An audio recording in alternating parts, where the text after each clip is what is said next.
ചേട്ടാ പടത്തിലൊന്നുമില്ല കേട്ടാ. എന്ത് പറ്റിയെന്ന് അറിഞ്ഞൂടാ. ഈ ജൂണിൻ്റെ തുടക്കം തഗ് ലൈഫായിരുന്നു.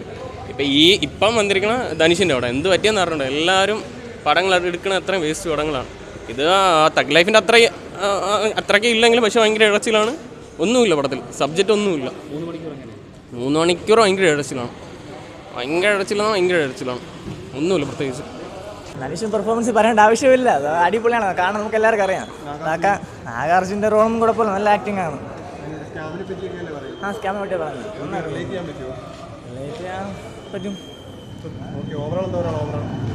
ഓവറായിട്ട് അങ്ങനെ രശ്മിക ആക്ടിങ് പക്കയാണ്. ഫുൾ എമോഷൻ സീനാണ്, പക്കയായിട്ട് കാണുന്നത്. സൂപ്പറായിട്ട് ബോറടിയില്ല, ഒന്നുമില്ല. സൂപ്പറായിട്ട് എമോഷൻ സൂപ്പറായിട്ട് കണക്ട് ആവുന്നുണ്ട്. ക്ലൈമാക്സ് എന്ന് പറയുന്നത് നല്ല കണക്റ്റിംഗ് ആണ്. ക്ലൈമാക്സ് സാധാരണ വലിയ രാഗമൊന്നുമില്ല. എന്നാലും ഈ പടത്തിൻ്റെ എന്താ പറയുക, സ്റ്റോറി കാണുമ്പോൾ തന്നെ നമുക്ക് ഏകദേശം മനസ്സിലാകും. എനിക്ക് ഈ പടം ഫസ്റ്റ് ഹാഫ് കഴിഞ്ഞ് സെക്കൻഡ് ഹാഫ് ആയപ്പോൾ തന്നെ പടം അതിൻ്റെ ക്ലൈമാക്സ് എങ്ങനെയാണെന്ന് എനിക്ക് മനസ്സിലായി. പിന്നെ പറയാൻ എന്തുവാ, ആവറേജ് മൂവിയെന്ന് എനിക്ക് പറയാൻ പറ്റുള്ളൂ. ഭയങ്കര ഗംഭീര പടമൊന്നും ഞാൻ പറയുന്നില്ല, ആവറേജ് മൂവിയാണ്.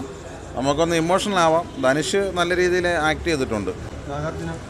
നാഗാർജുനം അടിപൊളിയായിരുന്നു. പുള്ളി നല്ല ക്യാരക്ടറാണ് ചെയ്തത്, നല്ല രീതിയിൽ ആക്ട് ചെയ്തിട്ടുണ്ട്. സംഭവം നമുക്ക് അത്യാവശ്യം ചർച്ചപ്പെടുന്ന ഒരു വിഷയമാണ് ഇന്നത്തെ സമൂഹത്തിൽ.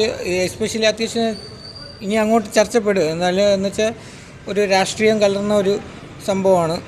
രാഷ്ട്രീയക്കാർക്ക് ചിലപ്പം അത് അത്ര ഇതായിട്ട് തോന്നുന്നില്ല. പെർഫോമൻസാണ് എടുത്ത് പറയേണ്ടത്. ധനുഷിൻ്റെയൊക്കെ പെർഫോമൻസ് അടിപൊളിയായിരുന്നു. അതിൽ തന്നെ രശ്മികയുടെയും വലിയ കുഴപ്പമില്ലാത്തൊരു പെർഫോമൻസ് ടൈപ്പായിരുന്നു.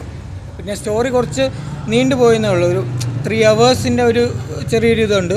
പക്ഷേ സെക്കൻഡ് ഹാഫ് തൊട്ടാണ് ആ പടം പിച്ച് ചെയ്ത് കയറുന്നത്. സെക്കൻഡ് ഹാഫ് തൊട്ടാണ്.